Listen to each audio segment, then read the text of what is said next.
sa kanila. Ang kasaysayan sa pagmumula sa debosyon ni Senior Santo Niño de Praga sa parokya ni Senior San Miguel.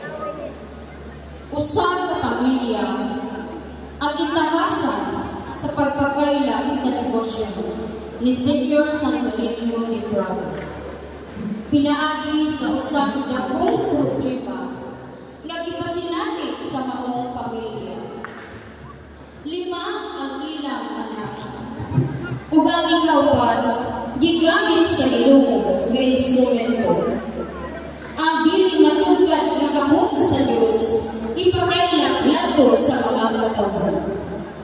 Tungod sa panginabuhian sa inahan ug amahan, mao ang bata kinahanglan ni Spirit.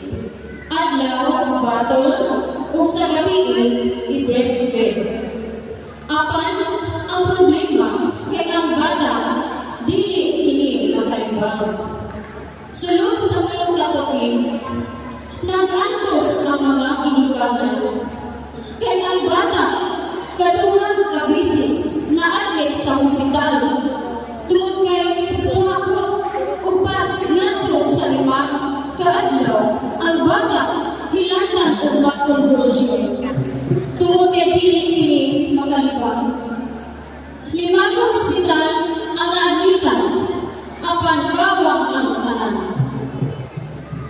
Tungod kay gilunch ang devotion sa Santo Niño de Praga sa Batuan, gikan sa Davao, nanganas ang inahan nga mutambong sa gitawag ko complete prayer devotion. Dito, nakita o nasaksihan nga lisod ang klase sa pag-ampo. Kay naglangkog man sa 4 ka bagay. Una, Santos nga Rosario sa mahal nga Virgen Maria. Maglungkod o magdupa ang mag-ampo ni Ini at tubangan sa imahe sa mahal nga Virgen Maria. Ug dito ang inahan o ang amahan mga liyupo sa mahal nga Virgen Maria nga maglubot o magdupa kini. Ikatuha nga bahin sa pag-ampo, mao ang novena sa Santo Niño de Praga. Nga maglubot gihapon ang mag-ampo ni Ini at tubangan sa imahe ni Senior Santo Niño.